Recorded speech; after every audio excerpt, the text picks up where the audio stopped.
here today. How's his recovery going? And I know you said that maybe Tuesday he was starting a cycle. Is he where you guys want him to be? Yeah, it's going well. You know, he started on Tuesday. He started running on Tuesday. Didn't have any setbacks or issues, so they did a little more today, and we'll continue to build upon it. So. Sure, and you had originally said 3 to 6 weeks was sort of the window. Have you guys been able to narrow that down at all, and when he might be able to return? No, really haven't been able to narrow it down, but you know, it's been positive. You know, I think he's doing more than we expected him to be doing at this stage. Still kind of looks like Dempsey might come back before Oba. Don't know. I mean, you know, expect the U.S. to get to the final of the Gold Cup, so you know, yeah, that's to the end of the month. Speaking of U.S. advancing, did you get to watch the game yesterday? Yeah, it was good.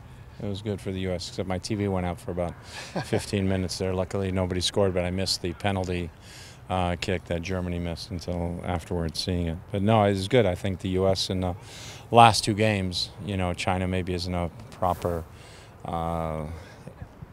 valuation point because of their quality, but for sure against Germany, I think the last 2 games they've played much better. And you know, the lineup changes, and but just their confidence on the ball and their ability to play the ball and pass the ball has been much improved.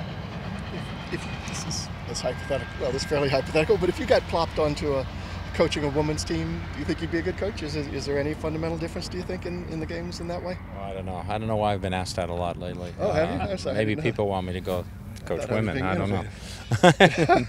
No, just friends and things like that. We've talked about it, you know, because I got a former player of mine who's got like 4 daughters up here, and so you know, so we were talking about that. But you know, to me, coaching is coaching, and I guess I'm a little bit different than some coaches in that I feel what you do with under 10s is really not much different than what you do with pros. So if you're playing a keep-away game with under 10s, it might be unlimited touch, and the space might be a little bit bigger.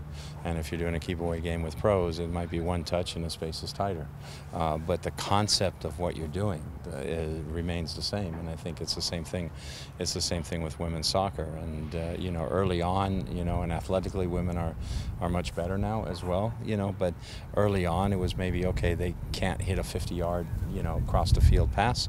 So you've got to have that connection in between. But the concept of changing the point of attack is the same. So now it's how do you get that done? And so you know, so I think coaching is coaching at the end of the day. And then obviously, you know, managing people is managing people. And you know, so I have a wife. I don't know if that qualifies me as a women's coach. How reassuring is it to come home after this kind of tough spell that you guys have been having on the road?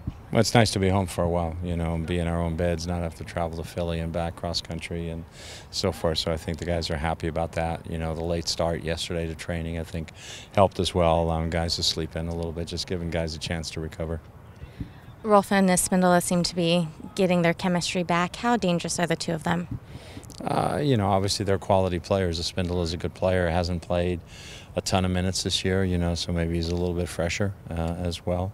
And Rolf seems to have found a whole new lease on life. You know, they know Chicago got rid of him and he was struggling there, but now he's, you know, he's finding the goal. He's playing very well. He's dangerous, like he always was. He's the kind of guy that you sort of forget about sometimes in the game, and then he pops up in very dangerous spots. Has Garth been able to give you guys any added insight on Espindola? No, we haven't really talked about that. Yeah. And then just what are you expecting from DC with them coming to town? You know, obviously they're a good team. You know, when you look at the standings and you look at the points that they've gotten, they didn't play many, if any, of their starters in the Open Cup game, and they got to play a man up for you know, for basically 75 minutes of that game. So the game wasn't as taxing maybe as it would have been. And Birnbaum, I think, was the only starter who went 90 minutes. Doyle has been starting a little bit for them. He played, but everybody else was a reserve player. So you know, they're going to be fresh and ready. Do you know anything today about potential MLS roster rules that maybe Garth didn't yesterday? No, I think there's a call later today, so we'll all sort of get informed as to, you know, how that takes shape and so forth. What's your situation at left back? I know we see how Leo is, and we see how Remick is, and we see how Fisher is, and we'll make a decision, you know, at that point. You know, they're all training right now, so that's a good thing.